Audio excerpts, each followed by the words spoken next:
Nasa demokrasya po tayo kaya definitely meron po tayong kalayaan sa pamamahayag.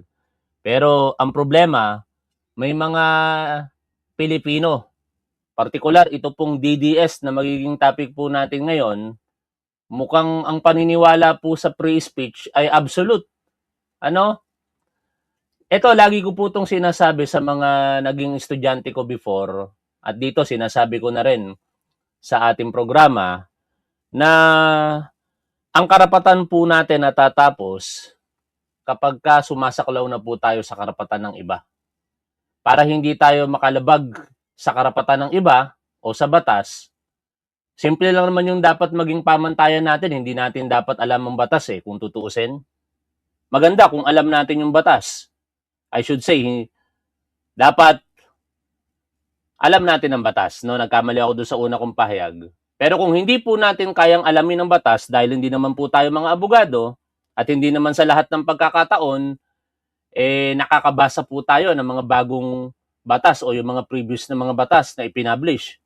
Ang pamantayan, ilagay po natin sa ating sarili yung ating mga sasabihin at mga gagawin kapag ka ang nararamdaman po natin ay hindi maganda. Halimbawa, may sasabihin ka po, tapos pagka ito'y sinabi mo sa sarili mo, mukhang hindi maganda yung mararamdaman ko dito. Lalong-lalo na yung gawa mo kung ito'y makakapanakit sa sarili mo. Ganon din naman ang mararamdaman ng iba. Pag nasasaktan sila sa mga sinasabi mo o mga ginagawa mo, maaaring lumalabag ka na sa batas. Ngayon, kung ganyan ang pamantayan mo sa buhay, definitely, wala kang magiging problema katulad ng problema ngayon nitong isang netizen na DDS. Biruin ninyo, kung makikipag-argumento, dapat merong basihan. Hindi yung ad hominem, hindi yung titirahin mo yung pagkatao, at kung ano-ano pang mga malalaswang mga panalita ang sasabihin mo. Nagkamali siya ng pinili. Kaya ang topic po natin ngayon, ito pong si Attorney Jen Reyes. Siya po ay aking napapanood from time to time sa programa ni Dean Mel Santamaria nila, no? Sa programa nila ni Dean Mel Santamaria. At lately, naiimbitahan po ito sa mainstream media para makapagbigay po ng mga legal na pananaw sa mga kasalukuyang nangyayari sa ating lipunan. Napakalaki po ng contribution ni Attorney Jen sa publiko sa ngayon. Kasi biruin ninyo, ako'y natutuwa sa mga abogado. Kahit nga panig ng mga DDS, kapag katama yung sinasabi ng abogado, ina-absorb ko yan Kasi kaalaman po yan na libre mula po sa kanilang mga legal backgrounds or profession, no? Na dapat ina-appreciate po natin. Kung meron tayong hindi gusto sa sinabi, di i-rebut po natin o kaya sagutin natin ng maayos. No, hindi yung katulad po ng ginawa nitong DDS na ito na eventually napangalanan. Sino ang nagpangalan? Si Attorney Jen rin mismo. No, ito yung mga tao na ang tapang-tapang sa keyboard. Pagka nandiyan na yung problema, magmamakaawa na, hihingi na ng patawad, hindi kayang panindigan yung kanilang mga sinasabi. Hindi lang kay Attorney Jen nangyari ito. Kung hindi rin ako nagkakamali, kay Attorney Reyes del Rosario, meron ding mga nagsasalita sa kanya ng mga DDS. And eventually, pagka kinall out ni Attorney del Rosario, biglang sasabihin, sorry po, nadala lang po ako ng emosyon. Kaso lang, si Attorney Reyes, madali yatang maawa, mahabagin. Kaya kadalasan tinatanggap niya yung apology.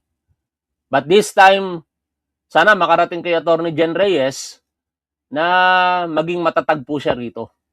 Kasi paulit-ulit nagiging cycle po yung sitwasyon. Kung patatawarin ito ni Attorney Jen, definitely, gagayahin po iyan ng iba kasi napapatawad naman O baka ito mismo, kung hindi man gawin kay Attorney Jen, gawin naman sa ibang kababaihan. Ano po yung tinutukoy natin dito mga tol? Nasegue tayo ng bahagya sa ating pagtutok sa impeachment trial. Pero kailangan ko po itong talakayin ngayon, umagang-umaga, para ipaalala sa ating mga manonood na kahit po tayo mismo, dapat ine-exercise po natin yung sound judgment sa ating mga sinasabi, no? Baka kasi sa huli magsisi tayo. Hindi lang naman sa mga DDS nangyayari yan. Even dito po sa ating community na ginagalawan. 'Di ba? Hindi naman lingid sa inyong kaalaman, maibalik ko lamang yung sitwasyon. Na-convict si Mami Peng for cyber libel. Although tapos na yung sitwasyon, pero nagugat lahat 'yon sa dala ng emosyon, no? Kapag ka emosyon kasi ang pinapairal po natin, sabi nga nung DDS na abogado, when emotions are high, intelligence is low. Diba? Pero matagal nang kasabihan yun eh, na I do not know bakit until now, marami pa rin sa ating mga kapwa Pilipino ang hindi po naaalala yung mga ganong kataga. Lagi na lamang magsasalita ng mga masasakit na pananalita o mapanirang pananalita, tapos pagka nandyan na yung problema, saka magsisisi.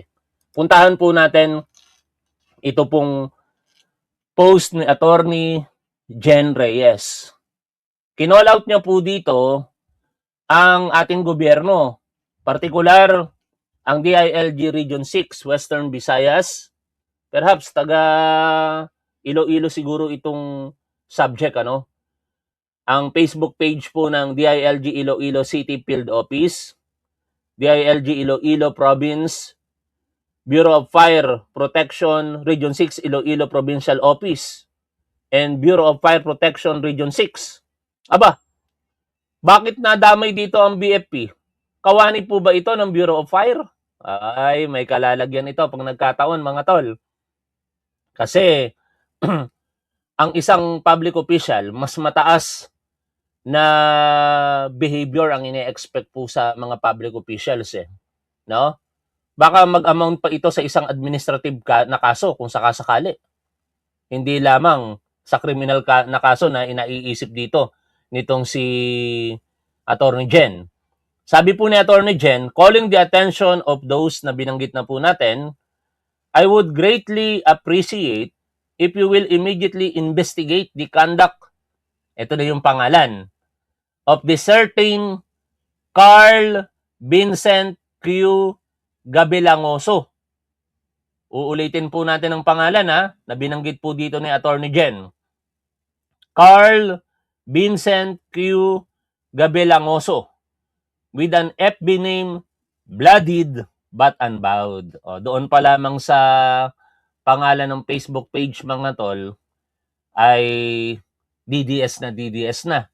Kasi lately, yan yung ginamit na kataga nitong si Sara Duterte sa wala pang isang minutong press conference kung saan pinag-antay niya ng mahigit sa 1 oras ang mga reporters na umaasa na siya po'y tatanggap ng mga katanungan at syempre sasagutin ang tanong nila. Pero pinaasa.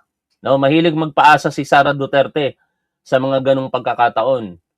Pero lagi na lamang nauulit at nauulit na hindi niya po tinutupad yung nararapat para sa sitwasyon. Tuloy ko po yung binabasa po natin dito. His sexist and perverted remarks may constitute violations of the Safe Spaces Act and the Cybercrime Prevention Act of 2012. As government agencies, you must ensure that your public employees possess the utmost degree of respect and obedience to laws. You must likewise ensure that your employees know how to respect women, either in person or online. Naku-curious ako kung ito po'y BFP member, mga tol. Kasi kinall out ni Attorney Jen yung Bureau of Fire Protection Region 6 eh. No? O baka naman ito ay fire volunteer lamang. Hindi natin alam. Pero eventually, malalaman po ito ng publiko dahil isinapubliko ni Attorney Jen yung sitwasyon eh. Your prompt action on this matter will be greatly appreciated. Thank you. Saan kaya hahantong ito? No? Ito po yung Facebook page. Malamang sa malamang kagagawa lamang po nito. Bloodied but unbowed. Oh. Tapos, maglalagay pa ng Bible verse. Ito ang problema sa mga DDS eh. mga piling maka-Diyos, pero ang mga sinasabi at ginagawa ay ungodly. Di ba? Maglalagay kayo ng mga verses, dapat ang ine-expect sa inyong mga pananalita, maka-Diyos. Lalong-lalo na sa inyong mga gawa. There is a time for everything and a season for every activity under the heavens. Ito po siya, Yung mukha niya, eto, naka-post naman sa page ni Attorney Jen. Sineshare lang natin dito, mga tol. At ito na ngayon yung conversation nila. No? Siguro meron siyang hindi nagugustuhan kay Attorney Jen sa mga opinion ni Attorney Jen, kaya ganun ang banat niya. Sabi po niya, sa pamamagitan po ng Facebook page na Blooded But Unbowed, Attorney Jen Reyes, ang lakas pa ng loob na mag-mention. Talagang gusto niyang iparamdam na eto, pakinggan mo, no? Pansinin mo. Yan ba ang abogada? Doon sa statement na yon, actually wala pang problema no? Kasi pwede namang questionin kahit sino Yan ba ang doktor?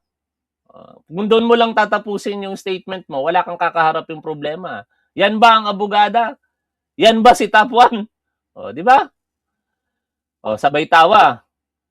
Ha ha ha. Masyado ka pong insecure, attorney. Still, opinion niya 'yon. No?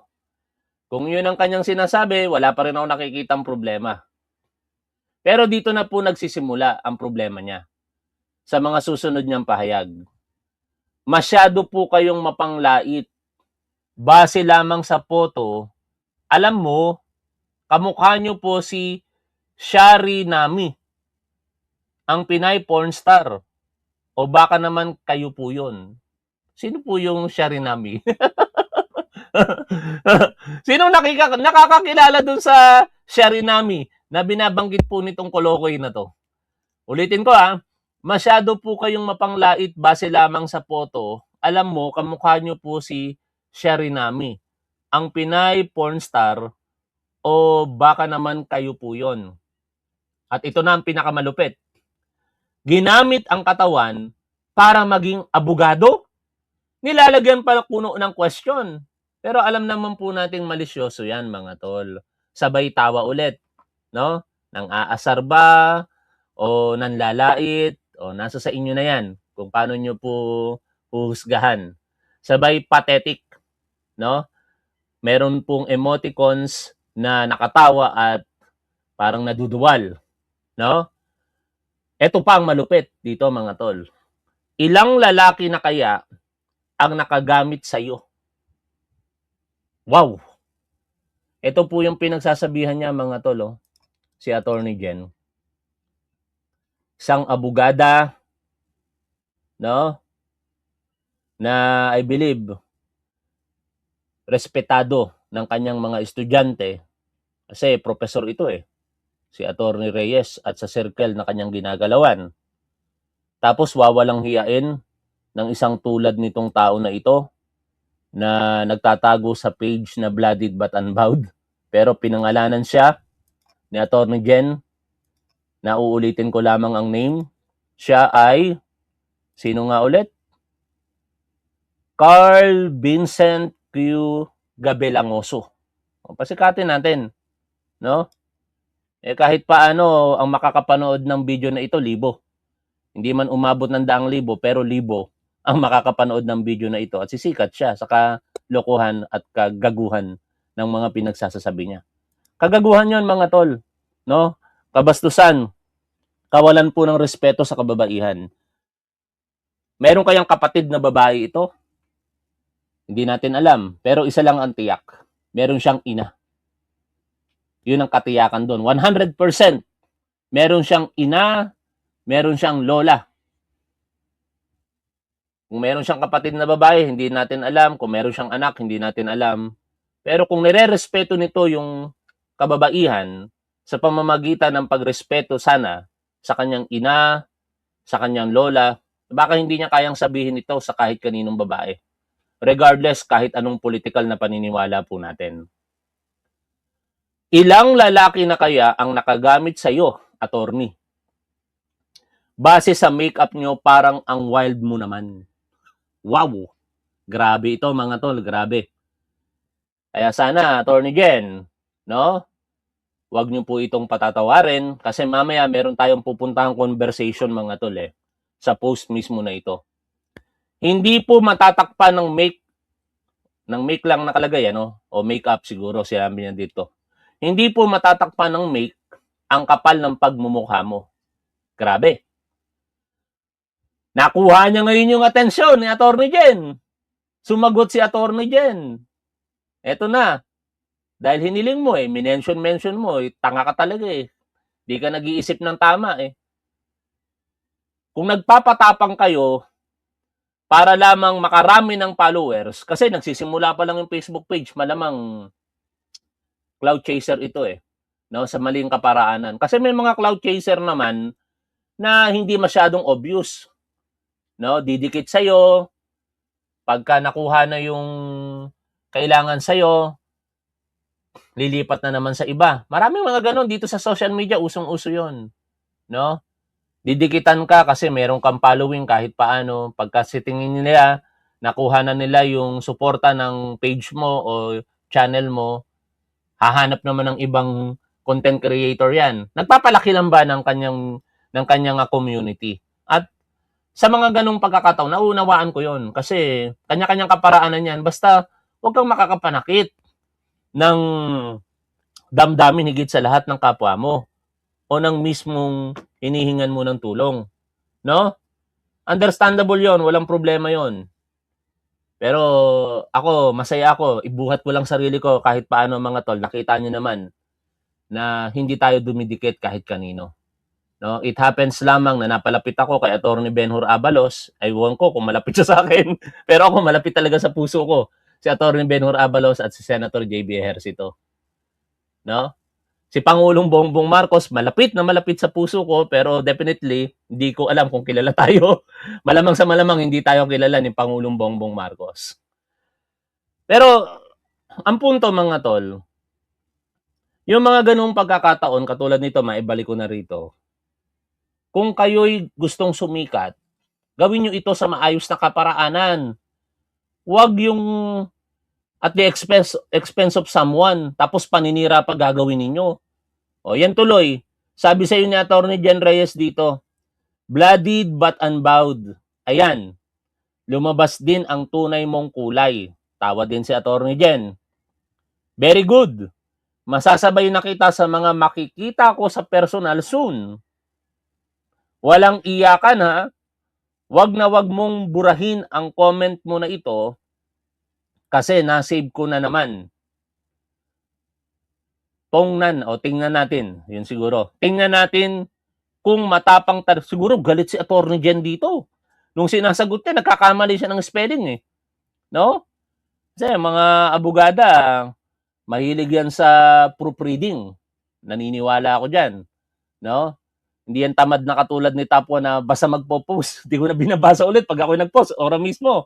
Kaya pagbasa ko ulit, kinalaunan, mga after a while, ay, mali pala yung spelling ko rito, mali pala yung nasabi ko, di ulitin ko. Pero dito, naniniwala akong galit si Atty. Jen, kahit tumatawa siya. Kasi may mga typographical error, Yung tingnan naging tongnan, tapos yung kung naging lung.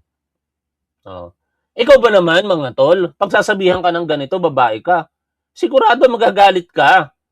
Maayos pa nga yung pananalita dito ni Atty. Jen, Walang iyakan ha, wag na wag mong burahin ang comment mo na ito kasi na-save ko naman na. Tingnan natin kung matapang talaga ang mga bastos at pervert na kagaya mo. Good luck. Isa ka na sa dalawang makikita ko soon. Ba, mukhang meron pang una. Sino kaya yung una? Di ko napansin yun See you, Carl Vincent Q. Gabilangoso. Huwag kayong mag-alala mga tol Maya-maya lamang after this live, babalik tayo sa main issue. Baka kasi naiinip kayo no? Tinapi ko lamang ito para ipaalala sa ating mga manonood na maging disente po tayo sa pagkomento. Hindi ko po sinasabing wag natin labanan ang mga DDS. Pero wag po natin silang tularan. Galit tayo sa kanila, 'di ba, sa mga sinasabi nila. Wala akong personal na galit sa sino mang mga DDS eh. Galit ako sa mga sinasabi nila. Mga kabastusan, kawalang-hiyaan, pagpapakalat ng maling impormasyon at kasinungalingan. Doon tayo nagagalit. Kaya dapat wag po natin gayahin. Wag po nating i-level yung ating pagkatao sa kanilang mga sinasabi. Ito na ngayon. Puntahan na natin yung palitan ng conversation dito. No? Bakit nawala? Sandali lamang ha. Kasi di ko alam kung nag-iisip ba tong tao na ito. Itong Carl Vincent na ito ng tama eh. Biruin ninyo mga tol. Hihingi ka ng pasensya tapos parang naninisi ka pa. Puntahan ko lang dito sa cellphone. Kasi dito ko nakita yun eh. Yan oh. Ito. No? Nag-comment siya kay Attorney Jen, nagpapapansin talaga. Pero humihingi daw siya ng pasensya. Ba't dito hindi ko makita? Sa cellphone nakikita ko. Nakapin. Hanapin ko lang mga tol, sandali lang ha. Tingnan natin ito. Sandali lamang ha. Hanapin ko lamang. O, hindi ko makita. Dito ko na lang babasahin sa cellphone mga tol. Ha? Sa cellphone ko na lang babasahin yung kaugukan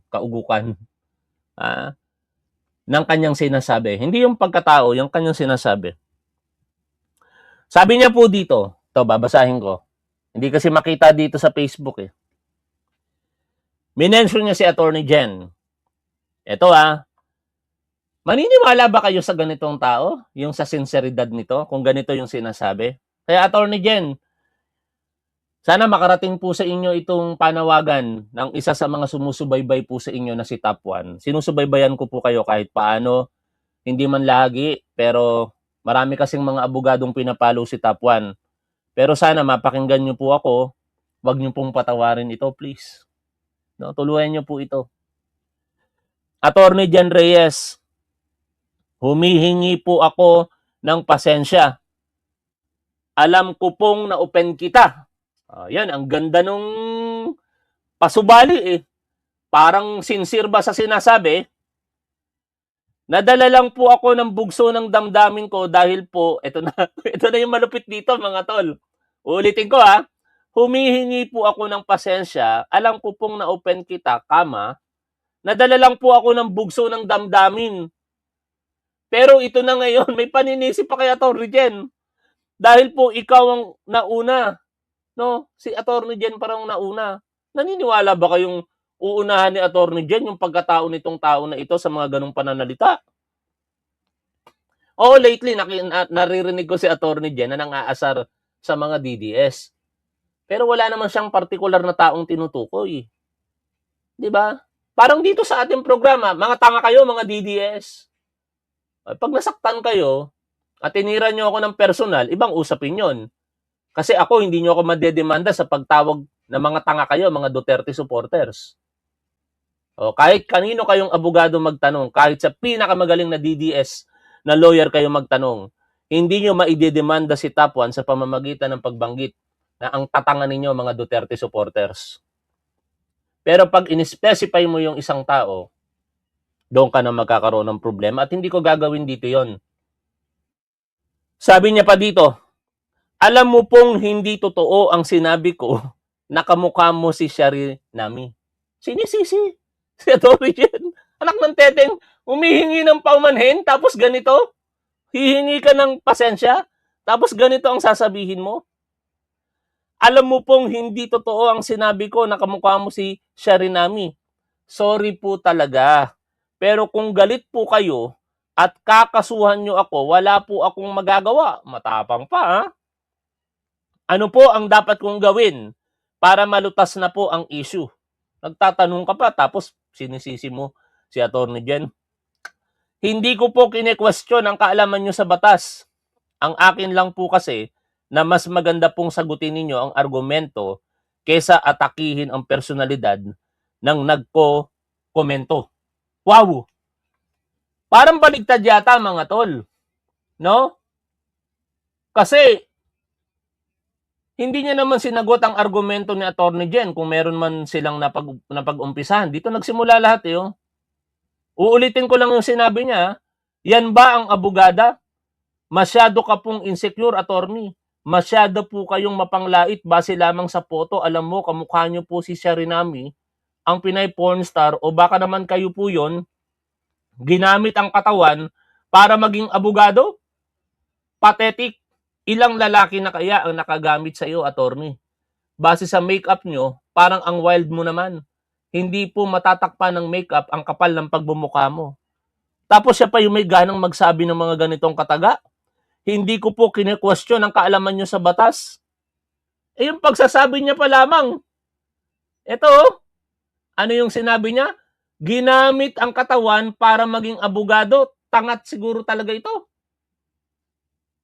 Ano? Kayo umusga mga tol kung hindi katangahan yon.